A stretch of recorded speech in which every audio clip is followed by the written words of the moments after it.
Welcome to our channel. இப்போது நம்ம தோட்டத்தில் என்ன பார்க்க போகிறோன்னா தீவனப்புல் கட்டை நடுறதை பற்றி தான் பார்க்க போகிறோம். இப்போ என் கையில் இருக்கு இல்லைங்களா தீவனப்புல் கட்டை, இது வந்து நம்ம தோட்டத்தில் ஆல்ரெடி யூஸ் பண்ணது. ஓகேங்களா, அதுதான் நாங்கள் மறுபடியும் ரீயூஸ், அதாவது வேறு பிளேஸில் சேஞ்ச் பண்ணி நட போகிறோம். ஓகேவா, இப்போது நம்ம இந்த தீவனப்புல் கட்டையை பார்த்திங்கன்னா இது வந்து நல்லா கொத்து கட்டி நல்லா வளரும்.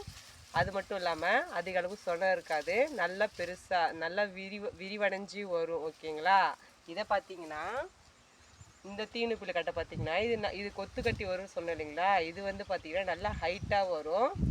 அது மட்டும் இல்லாமல் நிறைய சொனை, நம்ம அறுத்து போடுறோம் இல்லைங்களா, நம்மளுக்கு நிறைய சொனை பாதிப்பு இருக்கும். ஓகேவா, அது மட்டும் இல்லாமல் இது வந்து மாடு ரொம்ப வேஸ்ட் ஆக்கி நல்லா ஹைட்டாக இருக்கிறதால மாடு வந்து நல்லா மிதித்து பாதி வேஸ்ட் ஆக்கி இப்படி தூக்கி கடைசிடும். ஓகேங்களா, நம்ம அதெல்லாம் முடிஞ்ச அளவுக்கு நம்ம இந்த பழைய தீவனப்புல் கட்டை நடுவோம். மாடு நல்லாவும் சாப்பிடும், நல்லாவும் பால் கறக்கும். ஓகேங்களா, ஓகே பாய்.